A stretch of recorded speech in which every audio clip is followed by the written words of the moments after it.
This week, Every Nation churches around the world started 2024 like we start every year, with a week of prayer, fasting, and consecration. All three of those words are important. Prayer, we talked to God together all over the world. Fasting, we denied self together this week.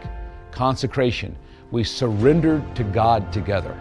I can't think of a better way to start a new year than praying, fasting, and surrendering to God together. Our 2024 theme was Set Apart, a biblical view of holiness. Now, I know sometimes holiness can be a heavy word, and sometimes holiness can turn into sort of a legalistic religious guilt trip and beatdown. But I'm convinced that when rooted in Scripture and when taught scripturally, holiness doesn't become legalism and it doesn't become life-draining. Rather, it becomes grace-filled and life-giving and transformational. I trust that this week of prayer and fasting and consecration has been inspirational, informational, motivational, and life-giving to you. Our Set Apart devotional guide was published in 16 languages, including Chinese, Japanese, Vietnamese, Ukrainian, Russian, Spanish, Polish, Tagalog, and others.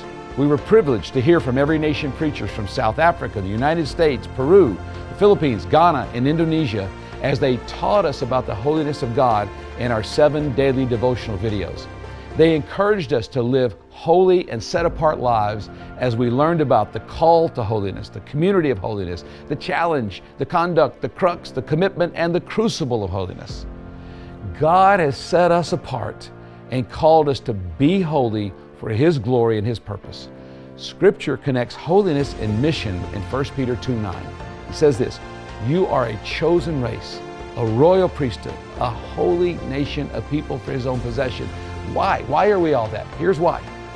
That you may proclaim the excellencies of Him who called you out of darkness and into His marvelous light. May the God who set you apart for His glory empower you to live a holy life and to proclaim His glorious gospel more than ever in 2024.